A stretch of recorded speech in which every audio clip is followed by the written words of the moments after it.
کند سپر سینه‌ای پر از محبتش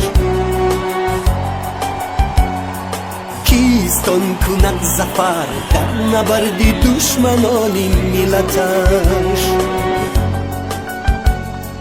آن که جان به کف گرفته تن به تن بر عدو ستیزد و به جان اهریمن آن که صبح و شام کشیدن از صف خواند و قصیده و ترانه وطن